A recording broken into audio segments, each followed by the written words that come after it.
नमस्कार दोस्तों, जय हिंद। मैं हूं मनीष श्रीवास्तव। मनीष की वीडियो चैनल पे मैं आपका हार्दिक स्वागत करता हूं। कैसे हैं आप? होप करता हूं कि आप मस्त होंगे। आज मैं लेकर आया हूं कक्षा 10 के उत्तर प्रदेश के जितने हमारे भाई और बहन इस वीडियो को देख रहे हैं, हो जाओ तैयार।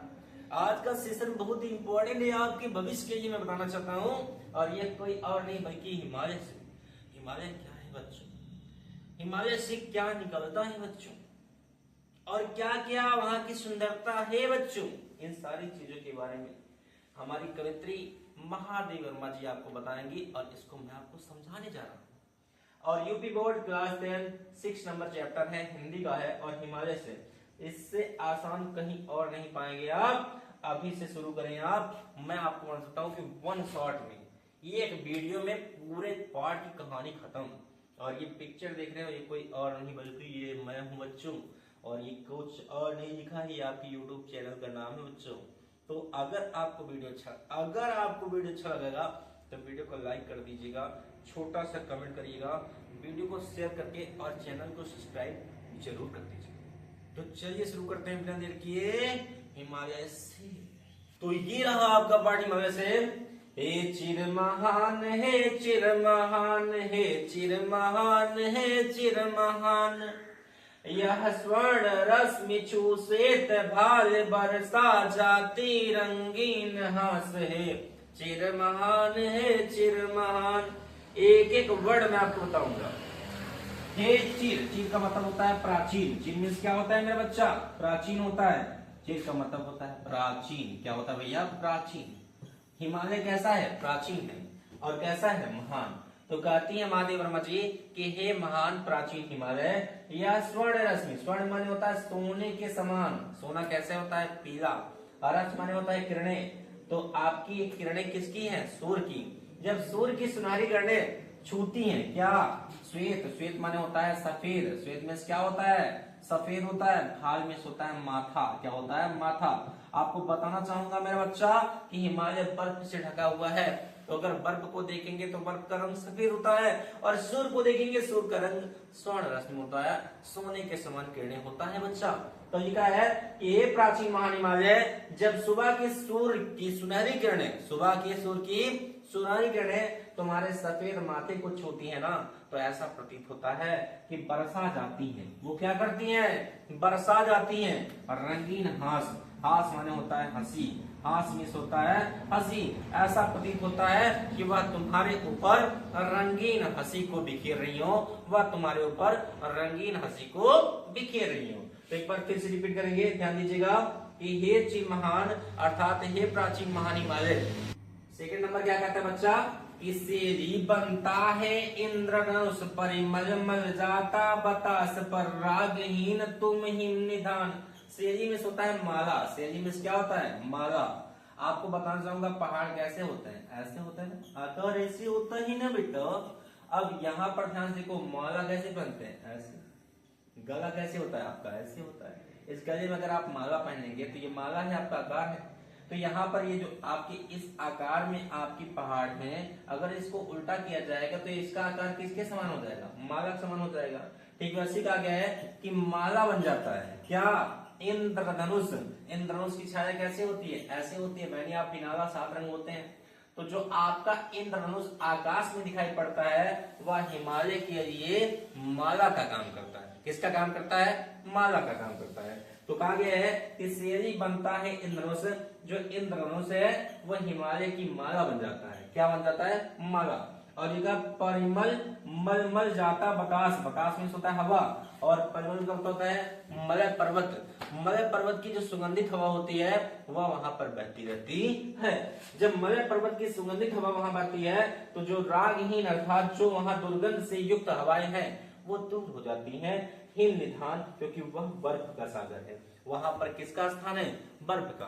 तो दोनों पैराग्राफ को मैं रिपीट करूंगा, ध्यान से देखिएगा कि हे प्राचीन महान हिमालय, सुबह की सुनहरी किरणें जब सूर्य की तुम्हारे माथे को छूती हैं तो ऐसा प्रतीत होता है कि वह तुम्हारे ऊपर रंगीन हंसी को बिखेर रही हो, और इंद्रधनुष तुम्हारे लिए माला बन जाता है। और मलय पर्वत से बहने वाली हवाएं वहां की दुर्गंध से युक्त हवाओं को दूर कर देती हैं, क्योंकि वहां पर बर्फ का पहाड़ है। क्योंकि वहां पर बर्फ का पहाड़ है। तो आइए आगे बढ़ते हैं बच्चों। कहा गया है नभ में गर्भित झुकता न शीस पर अंक लिए हैं दीन छार। नभ में गर्भित झुकता न शीस पर अंक लिए हैं दीन छार। नभ माने आकाश, आकाश में गर्भ से कभी भी आपका सर नहीं झुकता, अर्थात हिमालय का सर कभी गर्भ से झुकता नहीं है। वो हमेशा हिमालय भारत की रक्षा के लिए उत्तर दिशा में खड़ा हुआ है, उसका शीश कभी भी झुकता नहीं है कि मैं इतना बड़ा हूं, मैं इतना विस्तृत हूं। तो हिमालय कभी गर्व नहीं करता है बच्चों। और कहा गया है कि गर्भ नभ में गर्भित झुकता न शीश, कभी भी आकाश में वह अपने गर्भ के साथ सर को झुकाता नहीं है।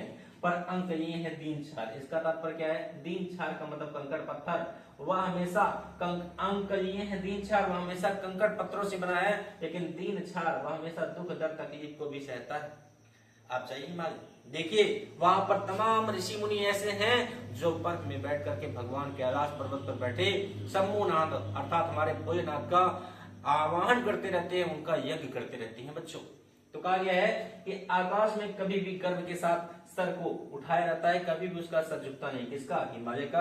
वो कंकड़ पत्थरों से बना है, लेकिन उसके अंदर दुख दर्द पीड़ा कष्ट मुसीबत दर्द परेशानी सब कुछ छिपा हुआ है। मन गल जाता नत विश्व देख तन सहजेता है कोई इस भार। कितने मृदु कितने कठिन प्राण, कितने मृदु कितने कठिन प्राण। महादेव वर्मा कहती है कि मेरा मन गल जाता है, गलने का मतलब होता है द्रवित हो जाता है, जाता है मतलब विश्व। जब मैं संपूर्ण संसार को देखती हूँ कि संपूर्ण संसार किसी के लिए कभी कोई खड़ा नहीं होता है, कोई किसी की हेल्प के लिए नहीं खड़ा होता है। जब मैं संपूर्ण संसार के लोगों को देखती हूँ तो मेरा मन द्रवित हो जाता है, अर्थात मैं रो देती हूँ कि कोई किसी की हेल्प नहीं करता। लेकिन इतने बड़े होने पर भी, इतने भारी होने पर भी तुम इसको लेकर पूरे संसार के लिए खड़े हो। अच्छा, लेकर खड़े होने का मतलब क्या? अगर बर्फ उसके ऊपर है हिमालय के, अगर वो सूर्य के प्रकाश से पिघलेगा नहीं तो नदियों का निर्माण नहीं होगा, नदियों से पानी नहर में नहीं आएंगे, नहर में नहीं आएंगे तो खेतों की सिंचाई नहीं होगी, खेतों की सिंचाई नहीं होगी तो उपजाऊ भूमि कैसे बनेगी, उपजाऊ भूमि नहीं बनेगी तो अन्न कैसे आएगा, अन्न नहीं आएगा तो लोग खाएंगे क्या? तो कितना बड़ा काम आपके हिमालय का है। तो हिमालय ये कहती है कि संपूर्ण संसार को मैं जब देखती हूँ तो मेरा मन दुखी हो जाता है, लेकिन मैं देखती हूँ तुमको कि तुम्हारा जो तन है, तुम्हारा जो शरीर है वो सह लेता है। क्या? पुलिस माने कठोर, पुलिस मीन्स क्या होता है? कठोर। कितने कठोर भार को सहता है। मैं जब तुमको देखती हूँ तो मेरा मन एकदम ज्यादा दुखी हो जाता है कि बताओ यार, इस संसार में कोई किसी के लिए नहीं है, लेकिन हिमालय जो है वह संपूर्ण संसार के भार को लेकर खड़ा हुआ है।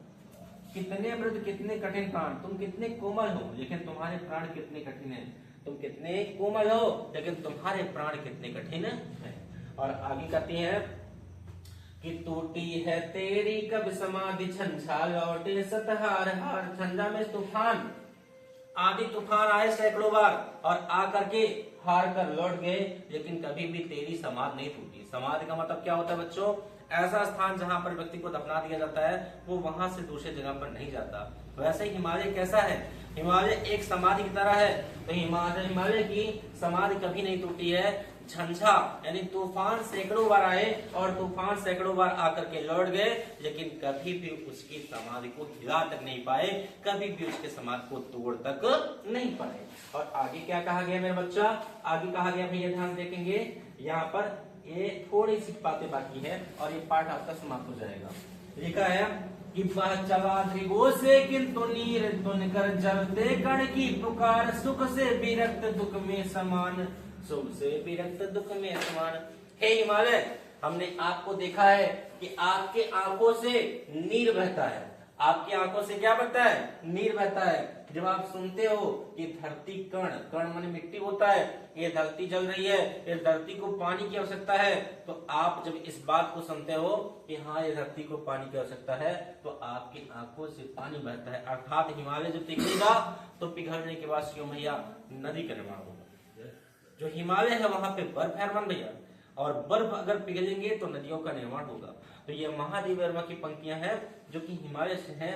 मैं यहाँ पर पहुंचा हुआ, देखेंगे आप सब कि महादेव वर्मा कहती है बह चला त्रिगो से किंतु नीर, आपकी आंखों से नीर अर्थात जल बह देता है। जब आप सुनते हो कि धरती चल रही है, धरती को आपकी आवश्यकता, आपकी पुकार है, क्योंकि आपके अंदर एक खासियत है कि सुख से विरक्ति, विरक्ति माने दूरी होता है। सुख में आप लोगों से दूर रहते हो, लेकिन दुख में आप समान रूप से लोगों के साथ खड़े रहते हो। हमें भी ऐसा करना चाहिए। हम अगर किसी के बारात शादी में नहीं पहुंच सकते तो किसी के मैयत में, किसी के मरने के बाद जरूर पहुंचे, क्योंकि दुख में साथ खड़ा होना चाहिए। सुख में साथ खड़ा हो तो ना कोई दिक्कत की बात नहीं हो। कहीं शादी ब्याह में पहुंच पाओ कोई बात नहीं, लेकिन किसी के मरने के बाद कोई भी काम करते हो जरूर पहुंचो, क्योंकि दुख में उसके साथ में खड़ा रहना। ऐसा नहीं कि तिरही में पूरी कचौड़ी खाए, ऐसा कुछ नहीं। ठीक है, आगे देखते हैं। आगे यहाँ पर हो चुका बच्चा, अब आगे देखते हैं क्या कहा गया है कि जीव मेरे जीवन का आज मुख तेरी छाया से है मिलाप। महादेव का दिए कि हिमालय तुम बहुत ज्यादा मजबूत हो। मेरे जीवन का आज एक मुख, मुख माने होता है उद्देश्य, मुख में क्या होता है उद्देश्य। मेरे जीवन का आज एक उद्देश्य बन चुका है कि तेरी छाया से हो मिलाप, जैसे तुम हो वैसे मैं हो जाऊं, तुम्हारी छाया से मेरा मिलाप हो जाए, ऐसे मेरे जीवन का आज एक उद्देश्य बन चुका है। मेरे जीवन का आज मुख तेरी छाया से हो मिलाप, मेरे जीवन का आज एक उद्देश्य बन चुका है कि तेरी छाया से मेरा मिलाप हो जाए। तन तेरी साधकता छूले मल्ले करुणा की थाना, मेरा जो तन है वो तेरे तन की साधकता को छूले, मेरा जो मन है वो तेरे करुणा की थाक को नाप ले। उर में पावस, हृदय में आग होना चाहिए, और नेत्र में बिहान, आंखों में, दृग में बिहान का मतलब आंखों में ठंडी।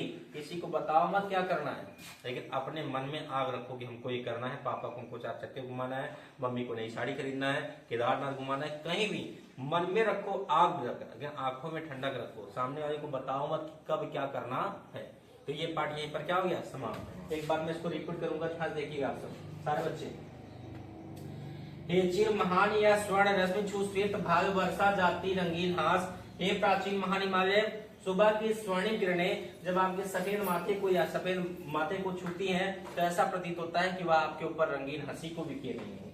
शैली बनता है इंद्रधनुष, शैली का मतलब माला होता है। इंद्रधनुष की छाया आपके ऊपर माली का कार्य करती है, और परिमल मलमल जाता बतास पर रागहीन तुमहीन नान, जो मलय पर्वत से बहने वाली सुगंधित हवा है वह वहां के वातावरण को बहुत ही सुंदर कर देती है।